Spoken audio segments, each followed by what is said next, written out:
Hey, welcome back to part 5 of my journey to my Bachelor's of Science Information Technology degree from Western Governors University.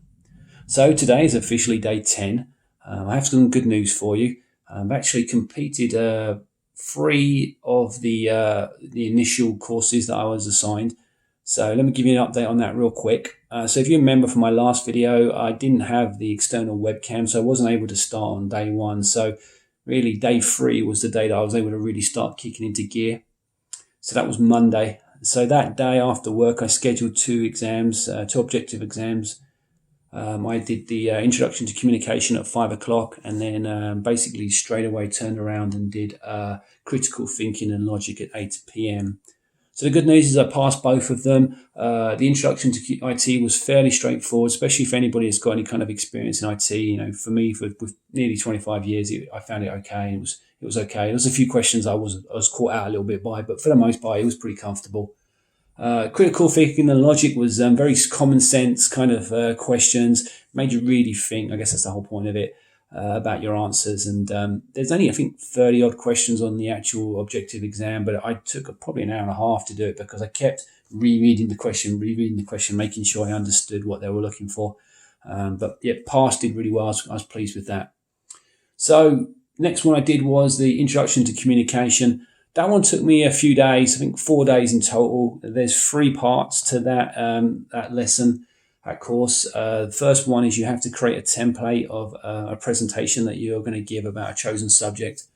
And then the second part is you actually record that presentation. It's a video a bit like this. Basically, they provide you the software and you basically present the information that you did in your template.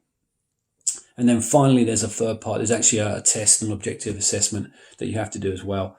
I found actually a little challenging. There was a lot of words and terminology that I'd never heard of before, and so it took me a little while to kind of feel comfortable enough to take the test. Again, if anybody's on that, I really highly recommend go out to Quizlet and just search for that course, and you'll find a whole bunch of people's notes and things like that. And that's what I did, and I found it extremely helpful. But anyway, so 3 courses down basically after the first 4 or 5 days, and then since then I've been working on my final one, which is Comp 1. English Comp 1, which is basically 4 different essays that you have to write. I've completed 2 of them so far. The third one I've just resubmitted. They actually kicked it back. They didn't like it. My first submission, so I had to make some edits, and I've resubmitted now, so I'm waiting to see what they think. And then the 4th and final one I'll probably start tomorrow or the day after. So overall, what are we? 10 days in from the official start date, and I've got 3.5 of the courses down, which is pretty good. And that's the beauty of competency-based education. You can move at your own speed, and you're not dependent on anybody else. So definitely paying off so far.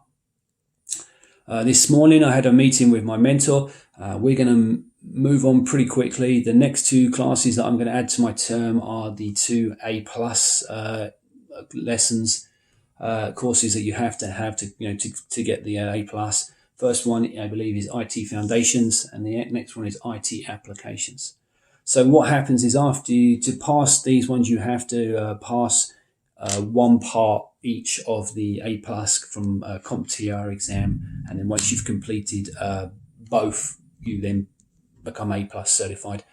I've got quite a lot of experience with CompTIA. I've done Security Plus and Network Plus, so I've also done a little bit of pre-homework on this. I looked at some practice tests and some material on Udemy, Jason Dion, in case you're wondering, and that seems to have put me in a pretty good spot to maybe move forward that pretty quickly. So ultimately, I would like to complete both those courses within 2 weeks. I think that's pretty fair, a week each, basically, before and then I'll move on. So if that's the case, maybe I'll have in total 6 classes down in the first month, which would be really good speed, and that's what I'm looking for. Remember, my goal is to try and complete this as quick as possible, but really a more realistic timeline, probably 18 months to 2 years. Anyway, so that's all I have for now. So hopefully you guys who are studying or about to study will have the same kind of success as I am. Like I said, this is all about just putting the hours in. That's what I found. So I've worked all weekend. I did nights after work, and I also did a little bit during the day, during my lunch breaks. So the key, like I said, put the hours in and you should be able to move through it pretty quickly. Anyway, until the next time, I'll speak to you soon. Take care.